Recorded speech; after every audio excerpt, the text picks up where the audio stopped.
कहानी सच्ची मित्रता। गांव में एक 12 साल का लड़का आर्यन रहता था। वह पढ़ाई में तेज और दोस्तों में लोकप्रिय था। उसकी एक विशेष दोस्ती थी सिया से, जो उसके पड़ोस में रहती थी। सिया बहुत समझदार और बुद्धिमान थी और दोनों की दोस्ती गांव के दूसरे बच्चों के लिए मिसाल बन गई थी। एक दिन गांव में एक नया लड़का विक्रांत आया। वह शहर से था और नए माहौल में घुलने मिलने में कठिनाई महसूस कर रहा था। आर्यन और सिया ने उसे अपने साथ खेल में शामिल किया। शुरुआत में विक्रांत संकोच में था, लेकिन धीरे धीरे उसने आर्यन और सिया की दोस्ती का असर देखा और वह भी उनमें शामिल हो गया। आर्यन और सिया ने विक्रांत को अपने खेलों में शामिल किया। तीनों ने मिलकर खेलना शुरू किया और विक्रांत की मुस्कान वापस लौटने लगी। तीनों का समय हंसी मजाक में बीतने लगा। विक्रांत ने आर्यन और सिया को अपने शहरी जीवन के बारे में बताया, जिससे उनकी दोस्ती और मजबूत हुई। एक दिन गांव में एक बड़ा खेल प्रतियोगिता आयोजित हुआ। आर्यन ने सोचा कि वह और विक्रांत मिलकर क्रिकेट में भाग लेंगे, लेकिन सिया ने कहा, हमें सही तरीके से अभ्यास करना होगा। उन्होंने कई दिन तक अभ्यास किया।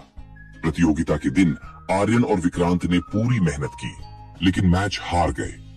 आर्यन निराश हुआ, लेकिन सिया ने उसे समझाया, जीत और हार दोनों जीवन का हिस्सा है। महत्वपूर्ण है कि हमने साथ में खेला और कोशिश की। कुछ समय बाद विक्रांत ने गांव में एक समस्या देखी। गांव के बच्चे अक्सर पढ़ाई में कमजोर थे। विक्रांत ने आर्यन और सिया से कहा, हमें कुछ करना चाहिए। उन्होंने एक अध्ययन समूह बनाया, जिसमें वे बच्चों को पढ़ाने लगे। धीरे धीरे गांव के बच्चे पढ़ाई में अच्छा करने लगे। सभी ने उनकी मेहनत की सराहना की। यह देखकर विक्रांत को खुशी हुई और उसने महसूस किया कि सच्ची मित्रता न केवल अपने लिए बल्कि दूसरों के लिए भी होती है। एक दिन गांव में एक त्योहार आया। सभी बच्चे मिलकर तैयारी कर रहे थे। विक्रांत को एक ऐसा काम सौंपा गया जो बहुत मुश्किल था। उसे एक नृत्य प्रदर्शन का नेतृत्व करना था, लेकिन कुछ दिन पहले विक्रांत बीमार पड़ गया। आर्यन और सिया ने विक्रांत का ख्याल रखा। वे न केवल उसकी मदद करते रहे, बल्कि उन्होंने नृत्य की भी पूरी तैयारी की। जब त्योहार का दिन आया, विक्रांत ने अपनी बीमारी के बावजूद प्रदर्शन में हिस्सा लिया।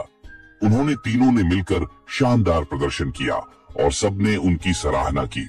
इस अनुभव ने विक्रांत को सिखाया कि सच्ची मित्रता में एक दूसरे का सहारा देना कितना महत्वपूर्ण है। आर्यन और सिया ने उसे प्रेरित किया कि कठिनाइयों का सामना कैसे करना है। जैसे जैसे समय बीतता गया, आर्यन, सिया और विक्रांत ने मिलकर कई नई गतिविधियों की योजना बनाई। उन्होंने खेलों में भाग लिया, नाटक किए और समाज सेवा की। उनकी मित्रता और मजबूत हो गई थी। कुछ साल बाद जब सभी बड़े हो गए, आर्यन ने फैसला किया कि वह अपने गांव में एक स्कूल खोलेगा। सिया और विक्रांत ने उसका साथ देने का वादा किया। तीनों ने मिलकर एक नई शुरुआत की।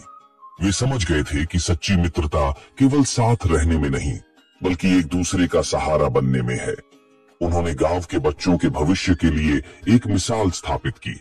इस कहानी से यह सीखने को मिलता है कि सच्ची मित्रता का मतलब केवल मजे करना नहीं है, बल्कि मुश्किल समय में एक दूसरे का साथ देना है। मित्रता में सहानुभूति, समझ और एक दूसरे की मदद की भावना होती है, जो जीवन को और भी खूबसूरत बनाती है।